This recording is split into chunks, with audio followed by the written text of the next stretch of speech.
राजा दशरथ शिकार खेलने के लिए निकले तो एक मृग और मृगी दिखाई पड़ी। जैसे ही मृगी ने राजा दशरथ को देखा तो मृग से बोली, भागो, राजा दशरथ जी आ रहे हैं। मृग बोला, चलो दोनों प्राणी भागो। बोले नहीं, बच्चों को भी लेकर के चलो। बोली, बच्चों को क्यों लेकर के चलो? राजा दयालु हैं, बच्चों को नहीं मारेंगे। मृगी बोली, नहीं, वह मार देंगे। बोले, क्यों? बच्चों क्यों मार देंगे? क्या बच्चों के प्यार को नहीं जानते? क्या उनके बच्चे नहीं हैं? मृगी बोली, यही तो बात है। महाराज दशरथ के मन में गिलानी हो गई। एक बार भूपत मन माही, भे गिलान मोरे सुत नाही। गिलानी हो गई मन में। इसके बाद महाराज दशरथ जी एक दिन इंद्र के यहाँ पहुंचे। जैसे ही इंद्र के यहाँ पहुंचे तो राजा दशरथ इंद्र के यहाँ जाते आते रहते थे, क्योंकि एक ऐसे राजा दशरथ ही हुए हैं जो स्वर्ग में जाना आना रहता था। और देवयोग से वहां से निकले अयोध्या के लिए तो इंद्र उस जगह को पवित्र करवाने लगा जिस जगह पर राजा दशरथ बैठे हुए थे।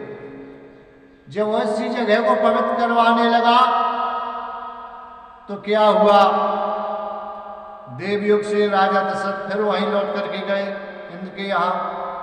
तो देखा कि जिस जगह पर राजा दशरथ बैठे हुए थे उसी जगह को इंद्र पवित्र करवा रहा है। पूछा, ये क्या करवा रहे हो इस जगह को पवित्र? यहाँ तो मैं बैठा था। बोले, आपको क्या लेना देना है? बोले, नहीं, बताओ। तो इंद्र बोला, हे राजा दशरथ, आपके कोई संतान नहीं है, और जिस राजा की संतान नहीं होती है और वह राजा जहां बैठ जाता है तो जगह अपवित्र हो जाती है। महाराज दशरथ के मन में गिलानी हो गई। वहां से अयोध्या लौट करके आए और अयोध्या में मन नहीं लगा। गुरु वशिष्ठ के यहाँ गए। गुरु गृह गए तुरंत महिपाला, चरण लाग कर विनय विशाला।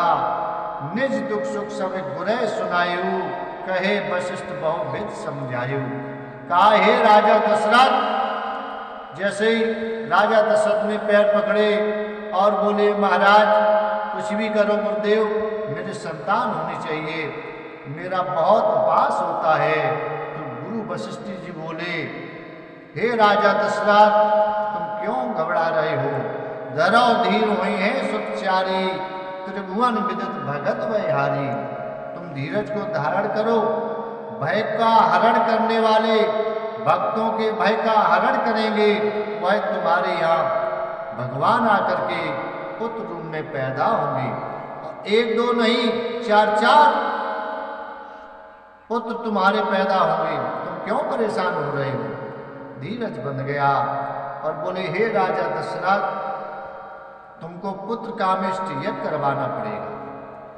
जैसे ये कहा तुमको पुत्र कामेष्टि यज्ञ करवाना पड़ेगा तो वह बोले, ठीक है।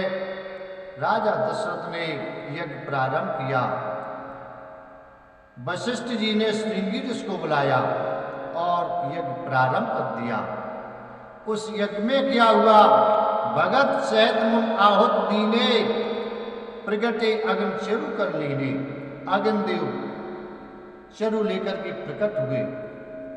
मुनि वशिष्ठ जी ने और श्रृंगी ऋषि ने यज्ञ किया तो अग्नि देव चरु लेकर के, पायस कहो, खीर कहो, हव्य कहो, उसे लेकर के प्रकट हुए। उन्होंने वह चरु दे दिया महाराज दशरथ को और बोले, ये चरु तुम अपनी पत्नियों को बांट देना। जितने भाग बना दोगे उतनी ही संतान तुम्हें प्राप्त होगी। तो राजा दशरथ ने उस चरु के 2 भाग किए। अर्ध भाग कौशल्या दीना, आधा भाग कौशल्या को दे दिया। उभय भाग आधे कर कीना, बचा हुआ जो भाग था उसके दो भाग किए। अर्ध भाग कौशल्या दीना, उभय भाग आधे कर कीना, जो बचा था उसके दो भाग किए।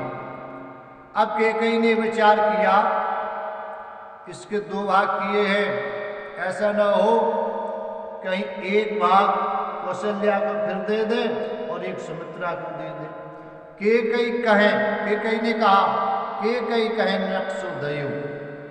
कैकेयी ने जैसे ही कहा तो राजा दशरथ ने वाए भाग एक कैकेयी को दे दिया। रयो सो वह भाग गुण भयो, जो बचा उसके फिर दो भाग किए। जैसे ही बचे हुए भाग के दो भाग किए और वो भी भाग क्या किया, कौशल्या कैकेयी हाथ धर, कौशल्या और कैकेयी के हाथ पर रख दिया। सुमित्रा रानी खड़ी थी, उदास हो गई, विचार करने लगी। महाराज ने पूरा भविष्यान कैकेयी और कौशल्या को दे दिया। लेकिन कौशल्या कैकेयी ने विचार किया ये अनीत है, तो कौशल्या और कैकेयी दोनों सुमित्रा को प्रसन्न करने लगे। महाराज दशरथ जी ने सदैव सुमित्रा रानी का अपमान ही किया, लेकिन सुमित्रा रानी ने सदैव उनका सम्मान किया और सेवा की है राजा दशरथ की। कौशल्या कैकेयी हाथ धर, जो महाराज दशरथ जी ने कौशल्या कैकेयी के हाथ पर रख दिया था, उन्होंने प्रसन्न कर लिया। कौशल्या कैकेयी हाथ धर, दीन सुमित्रा मन प्रसन्न कर। उन्होंने प्रसन्न होकर के कौशल्या और कैकेयी ने महाराज दशरथ जी से कहा ये दोनों भाग सुमित्रा को दे दो, तो वह दोनों भाग सुमित्रा को दे दिए। दो भाग सुमित्रा ने पा लिए, एक भाग कौशल्या ने और एक भाग कैकेयी ने। उसी समय तीनों रानियां गर्भावस्था को प्राप्त हुई।